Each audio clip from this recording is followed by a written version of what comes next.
శ్రీమాత్రే నమః. అందరికీ నమస్కారం అండి. ఈ వీడియోలో ఈరోజు పంచాంగ వివరాల గురించి తెలుసుకుందాం. 2025 జూలై 24 గురువారం. స్వస్తి శ్రీ చాంద్రమాన శ్రీ విశ్వావసు నామ సంవత్సరం దక్షిణాయనం గ్రీష్మ ఋతువు ఆషాఢ మాసం కృష్ణపక్షం అమావాస్య తిథి గురువారం. ఈ రోజు సూర్యోదయం ఉదయం 5:39 ఉంది. ఇంకా సూర్యాస్తమయం సాయంత్రం 6:32 వరకు ఉంది. ఈ రోజు అమావాస్య తిథి పునర్వసు నక్షత్రం ఉంది. అమావాస్య తిథి రాత్రి 12:57 వరకు ఉంది. తదుపరి శ్రావణ శుక్ల పాఠ్యమి తిథి అయితే వస్తుంది. ఇంకా పునర్వసు నక్షత్రం సాయంత్రం 5:51 వరకు ఉంది. తదుపరి పుష్మి నక్షత్రం ఉంటుంది. ఈ రోజు యోగం వచ్చేసి అర్షణ ఉదయం 11:56 వరకు ఉంది. తదుపరి వజ్రం కరణం చతుష్పాద మధ్యాహ్నం 1:33 వరకు ఉంది. తదుపరి నాగవ రాత్రి 12:43 వరకు ఉంది. తదుపరి కింస్తుగ్న.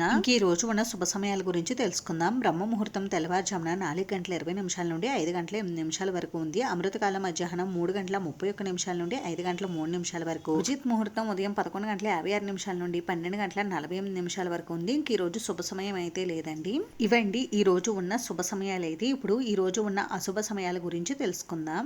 ఉదయం 6:13 నుండి 7:46 వరకు ఉంది. తిరిగి రాత్రి తెల్లవారుజామున 1:43 నుండి 3:15 వరకు ఉంది. దుర్ముహూర్తం ఉదయం 9:58 నుండి 10:50 వరకు ఉంది. తదుపరి దుర్ముహూర్తం మధ్యాహ్నం 3:08 నుండి 4 గంటల వరకు అయితే ఉందండి. రాహుకాలం మధ్యాహ్నం 1:30 నుండి 3 గంటల వరకు. యమగండం ఉదయం 6 గంటల నుండి 7:30 వరకు. ఇంకా గుళిక కాలం వచ్చేసి ఉదయం 9:02 నుండి 10:44 వరకు ఉంది. ఇవండి ఈ రోజు అశుభ సమయాలు అయితే. ఈ రోజు విశేషత వచ్చేసి ఈ రోజు ఆషాఢ అమావాస్య అండి. ఈ రోజుతో మనకి ఆషాఢ మాసం అయితే ముగుస్తుంది. ఈ ఆషాఢ అమావాస్యని చుక్కల అమావాస్య అని పిలుస్తారు. ఇంక ఈ రోజు మంచి రోజా కాదా అని అంటే ఈ రోజు అంత మంచి రోజు అయితే కాదండి. ఈ రోజు ఎటువంటి శుభకార్యాలు నిర్వహించుకోవడానికి అంత అనుకూలంగా అయితే లేదు. ఇంకా ఈ ఆషాఢ అమావాస్య రోజున పితృదేవతలను తలుచుకున్న, గౌరీ వ్రతం ఆచరించిన, ఇంకా దీపలక్ష్మి పూజ నిర్వహించుకున్న విశేషమైన ఫలితాలు కలుగుతాయండి. ఆషాఢ అమావాస్య పూజా విధానం అంతా కూడా మన ఛానల్లో వీడియో అయితే ఉందండి. ఎవరికైనా ఇంట్రెస్ట్ ఉంటే ఛానల్లోకి వెళ్ళి వీడియో అయితే చూడండి.